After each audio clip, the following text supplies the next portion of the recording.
repeat this process over and over and over. But what you really want to do is you want to go as fast as you can without a capacitor, for the simple fact is you want to put a lot of this radiant energy to the source.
Come on, do it now!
Charge it into the battery, and then you want to repeat this process over and over and over. But what you really want to do is you want to go as fast as you can without a capacitor, for the simple fact is you want to put a lot of this radiant energy to the source.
Mike dust cracks the code tonight. Oh yeah, that's true. Wires and circuits that shine in neon lights. Oh yes, he knew. Creating power from the air, he smiled delight. Oh yeah. Mike does it right. Hey. Mike does, oh Mike, he's the one. Teaching us knowledge, lighting the sun. Dropping D's legacy alive, his hands. Mike just knows we're his biggest fans. Down in the basement, secrets start to glow. Oh yeah, white, clean, blue, that never shall from brilliant team. Not forbidden there, so we're letting knowledge flow. Energy streams. Mike does, oh Mike, he's the one. Teaching us knowledge, shining the sun. Dropping D's legacy alive, his hands. Mike just knows we're his biggest fans. Years of thoughts, bringing dreams to life. Turning theories into electric light. Mike and us, a journey to ignite. Oh yeah, we've reached new heights. Hey. Mike does, oh Mike, he's the one. Teaching us knowledge, lighting the sun. Dropping D's legacy alive, his hands. Mike just knows we're his biggest fans.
Testing 1, 2.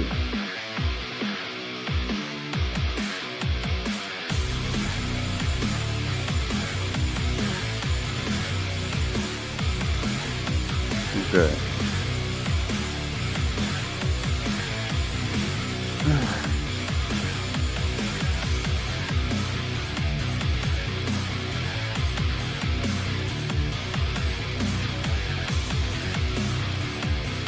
One second.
Okay, got some rock and roll here.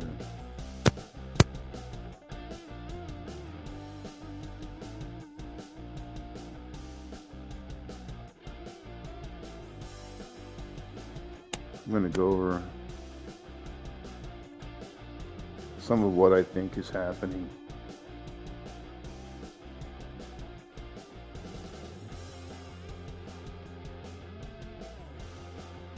Some of what I think is happening in this circuit. Give me a second here. Let's see here. Okay, we'll go to the stage one. Oh, hold on a second.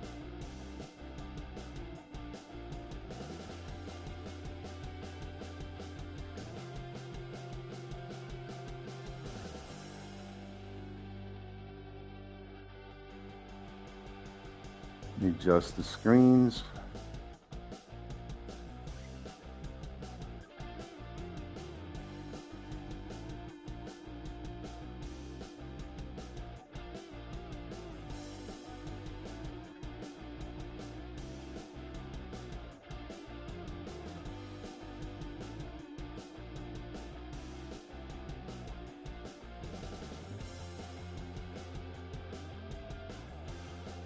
Alrighty. Okay, stage one right here. The battery on the left is charging the inductor above it. And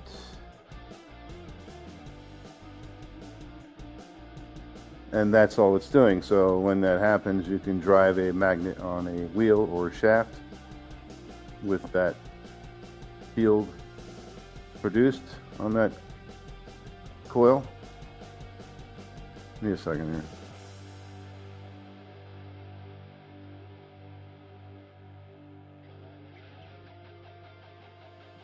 So here on that coil, you're going to produce a field, drive your wheel. And let me go over the basic function here. You got two drive inductors, which can become four. We'll put that aside for now.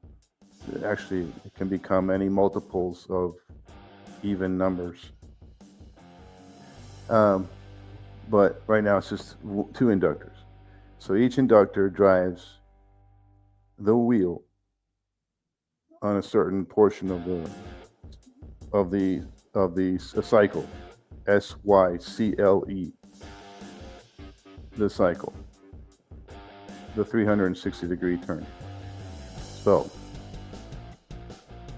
the inductor here is now charged, so you can if you have a wheel, you're going to have a wheel with two magnets 180 degrees apart. Okay, and right now this inductor is going to push that magnet there. Okay, and then when the other inductor on the other side gets ignited, it will push the other magnet. Respectively, these two inductors are placed stationary in this position. Let me do this again. 2 magnets, 2 inductors,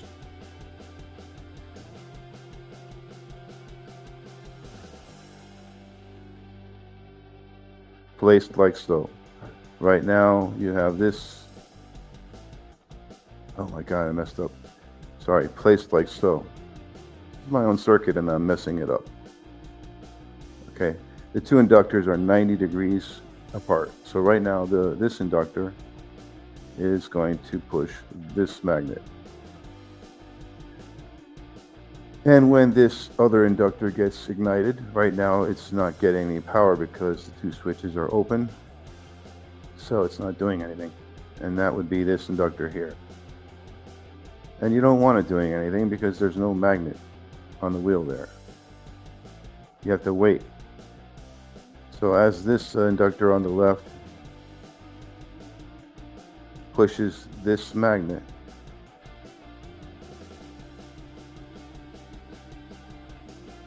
it then, it moves the magnets over to here. Okay. And you had your inductor here, right? And your other inductor was here, stationary. And when it moves the magnets on the wheel, it then switches over to the other inductor, which is this one, and then pushes the next magnet. So that's how this is going to, do locomotion. But that's enough of that. And now to what I think is going on as far as the flyback is concerned and what happens to the flyback. So here you're charging the inductor, and then it's going to fly back. The 2 switches open and allow it to fly back. And when that happens, the other 2 switches are still open. And it flies back like so. Your positive flyback hits the positive of the battery there.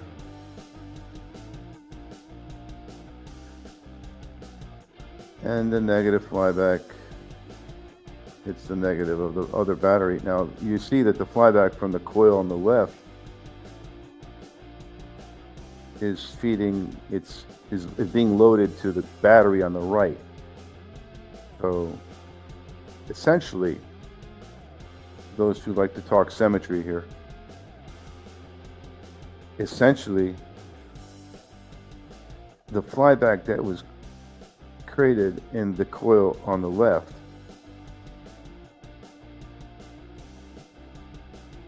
was created by the energy in the battery on the left.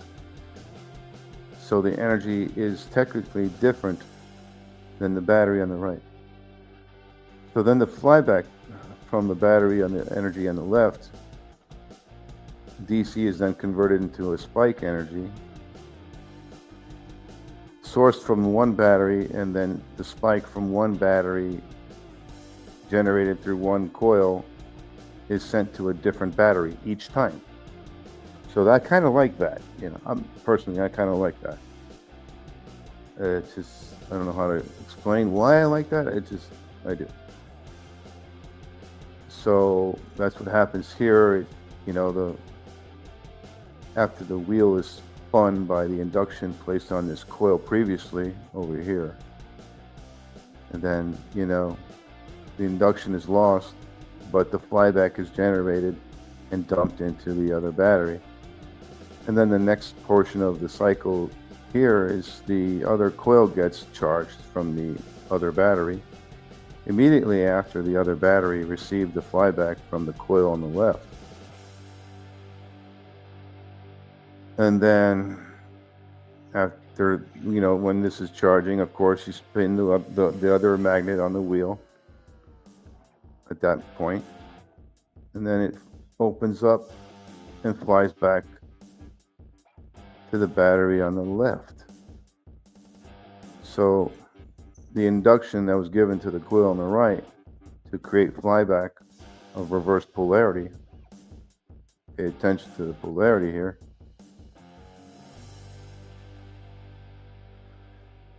It's the induction that was given to the coil on the right, then to flyback to the battery on the left was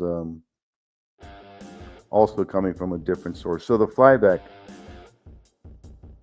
hitting these two batteries is coming from not the battery itself. What I'm saying is, whatever flyback that this battery creates, it never hits this battery. Instead, the flyback that this battery creates using this coil always hits the other battery. And vice versa, the flyback that this battery creates using the coil above it always goes to this battery.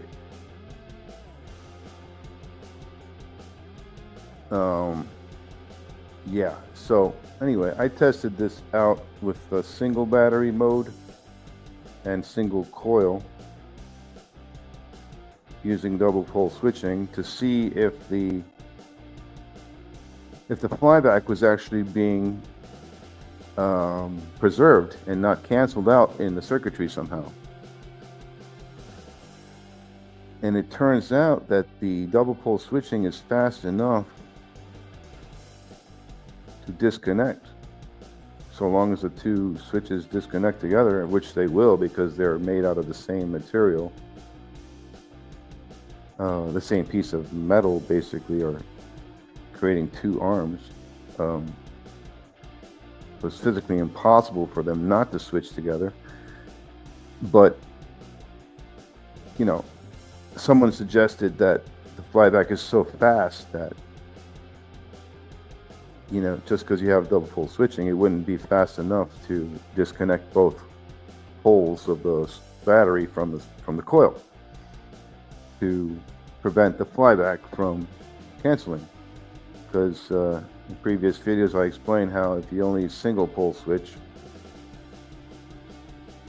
the flyback ends up canceling in the circuitry. So anyway, I tested it out, the double pole switching with a single battery, single coil mode, and I had a charge appear over the single battery that was greater than the charge that the battery had to begin with. It was I can't say charge, I had a potential voltage reading over the source battery that was greater than the source battery potential to begin with. That was due to the flyback reaching the source battery. So that's how I was able to tell that the double pole switching was working in a way to make sure that the flyback does not cancel itself out. So rewind a little bit here. Stage 1, coil left is charged with battery on left. Stage 2, coil on left disconnects charge from battery on left, slides back into battery on right. Stage 3, battery on right charges coil on right. Stage 4, battery coil on right flies back into battery on left, and that just repeats over and over again. Quick presentation there. Let's see here. How do I do this?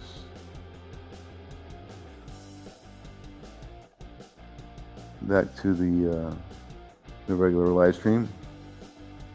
How do I do this? Oh, there it is.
Want to repeat this process over and over and over. But what you really want to do is you want to go as fast as you can without a capacitor, for the simple fact is you want to put a lot of this radiant energy to the source.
So I redrew, I didn't redraw, I just edited the image here from a screenshot of the video. And it was hard to see, but that was plus and that was minus. And I chose this diagram because I think it was drawn by the Mr. Brandt or Cromley. And so S means switch. These are switches. Let me just go over the basic parts in here. Okay, so here's a switch. That's a switch. That's a switch. Everywhere it says S is a switch or a transistor. Optocoupler. There's 6 switches. 3 get switched together and the other 3 get switched together. So 2, 4, and 5 fire together. 1, 3, and 6 fire together. So I will. Here's switch 1. I'm sorry, that's switch 3. Here's switch 1. Here's switch 3. And here's switch 6. Those fire together. And then they open. And then the other 3 fire, which is switch 2, 4, and 5. Here's 4. And here's 5 on the other side. So a way to look at this is, switch 1, 3, and 6 on one, like so. Switch, and then 2, 4, and 5.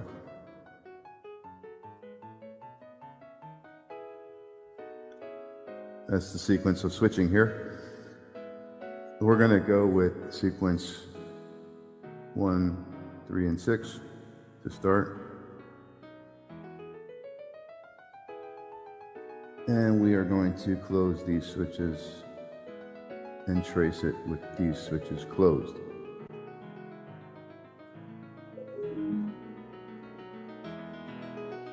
Okay. Now, these are 5-volt batteries for explanation's sake. 5-volt batteries. When you close these 2 switches, Or when you close just this switch,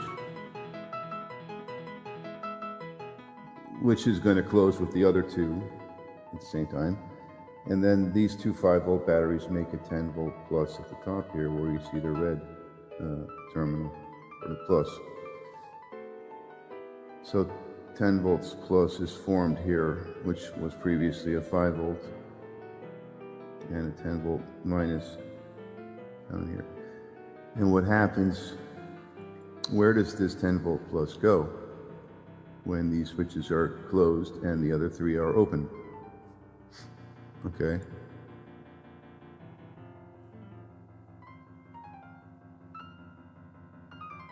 Well, the 10-volt can go across here, through the diode, across the battery, through the diode. Now keep in mind, this is currently a 5-volt battery because this switch is open. And that's 10 volts cutting across a 5-volt battery, so that would give that battery charge. And you also close this switch, allowing the positive to continue through the load,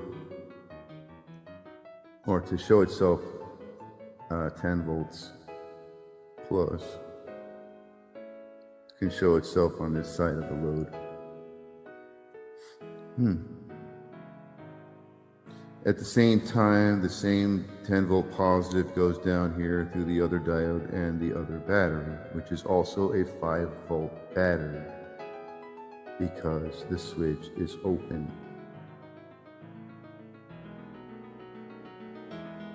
They're not in series yet. So that's what I see happening there with these three switches closed. And let's trace the negative in green, the negative 10 volts, which is down here. More specifically, it's right there. And the negative, okay. Well, we know the positive 10 volts can cut across the load and go through this diode to meet the negative. But I traced it differently just for better understanding. Then, you know, the negative is channeled through here to meet the positive on this side of the load. Or maybe we should say it this way. Oh God, this is confusing, but because he says it runs off negative energy. Positive can go to here and cut across the load during this cycle, and so this positive 10 now can meet up with the negative 10, like I just drew it out here. Can meet up with the negative 10 right there. And this cycle is completed here, or there's a closed loop here through the load, which would power the load, and through the batteries, which would charge them. I don't see why not. Yeah. Anyway. And because this switch here is open, nothing can go that way. So let's say that right now I'm showing how this thing is running off positive flow. Let's see how it runs off negative flow. Negative potential. In green.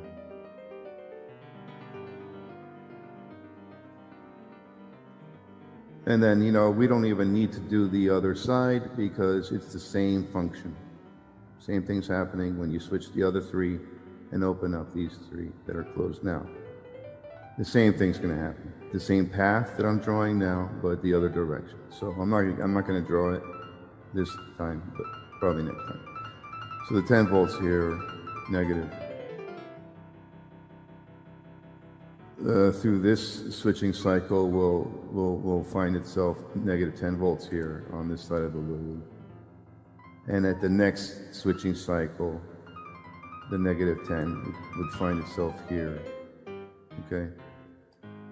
You know what? I'm gonna do the other side just for you guys. So the negative 10 right now in this cycle finds itself here, and it's there because the positive 10 is on the other side of the load. As I showed earlier, its path, you know.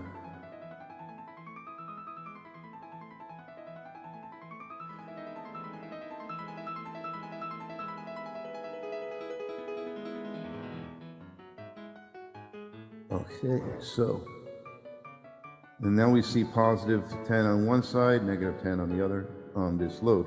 And here's why he says it's AC, because, you know, the polarity flips. You're going to see that positive 10 go on the other side and the negative 10 go on the other side from where it is now.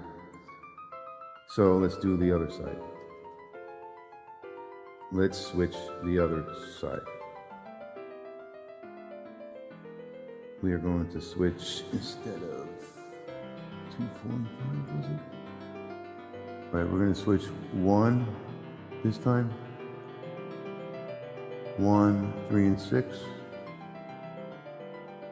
3 is over here. And 6 is over here. Okay, we're going to switch these 3 now. And the other 3 are open.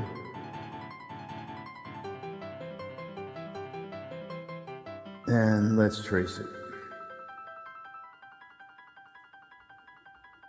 Let's do the positive flow first.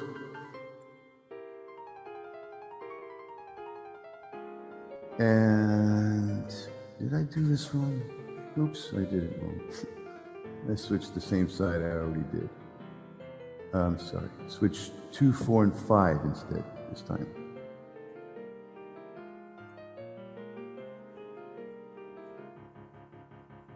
2,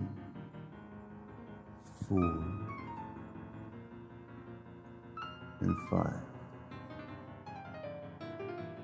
are now closed, and we are switching the other side, and we are going to close this, turn these 2 batteries from 5 volts each into 10.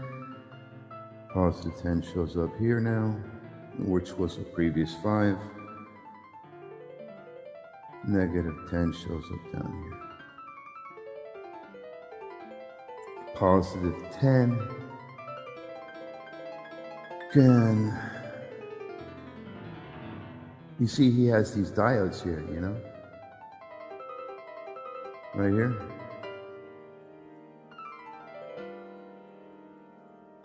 I don't know.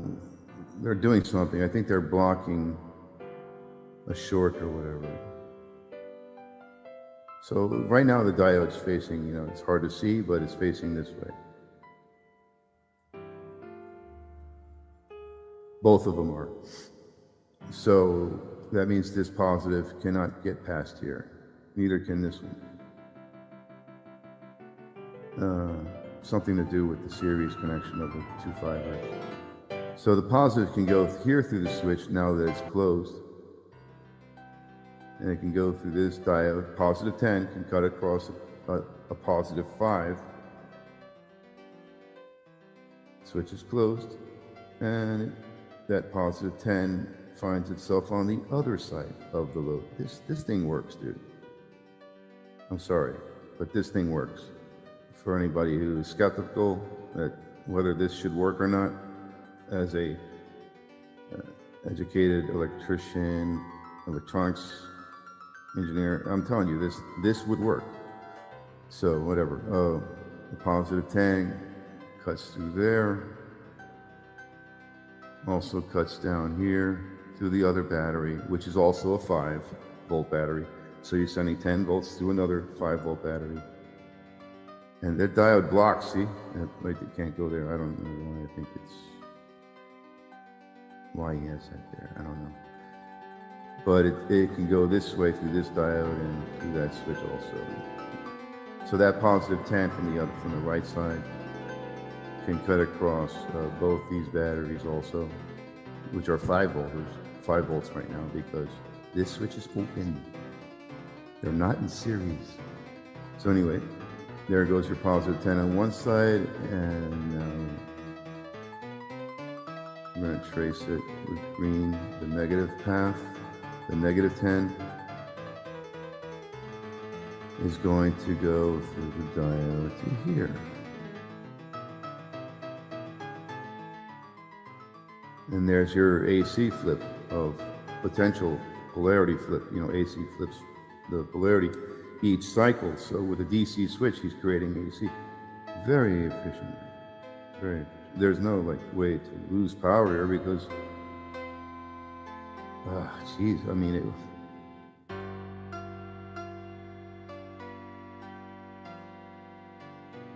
don't know what these diodes are here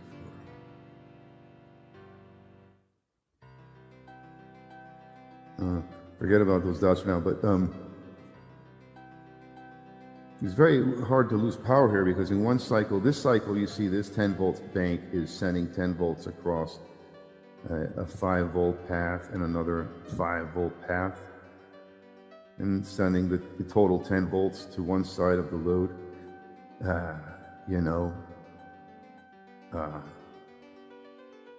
so one side of the circuit's feeding power to the other side. And you know, this is ingenious. Very similar to the modification of the Bedini SG with the 2 batteries and the 2 coils, the flyback loop that I created. It's very similar switching concept. In fact, the switching concept is identical. Essentially to go from one source back and forth to the other of 2 sources. And in this here, you have 2 sources. You have the source on the right on one cycle, and then the source on the left on the next cycle. And the 2 sources, during each cycle, they change their potential values from 10 to 5 volts, which aids tremendously in the transfer of voltage potential across the circuit.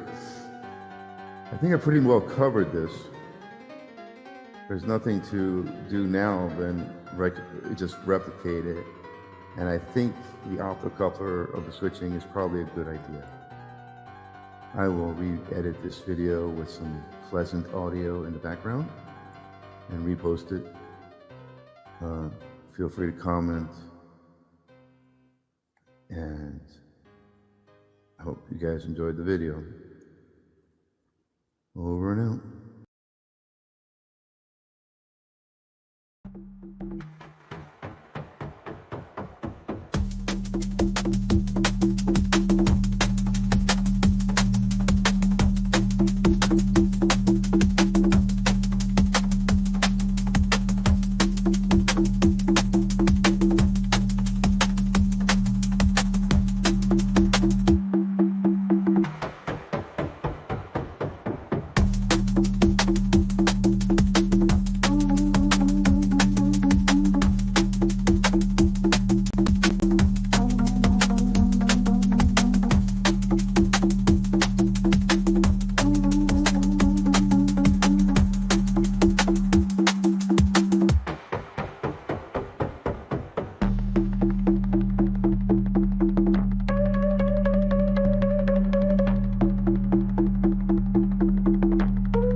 Charge it into the battery, and then you want to repeat this process over and over and over.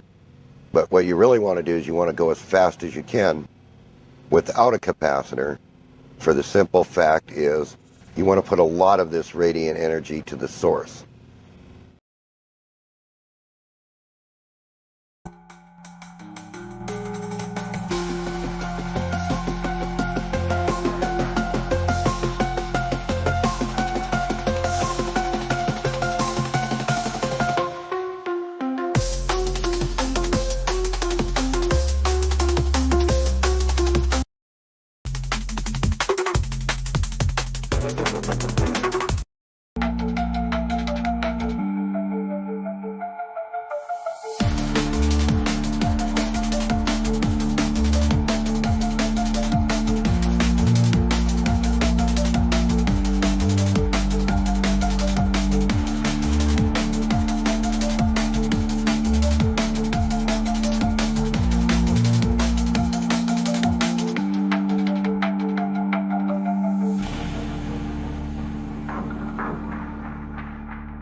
on.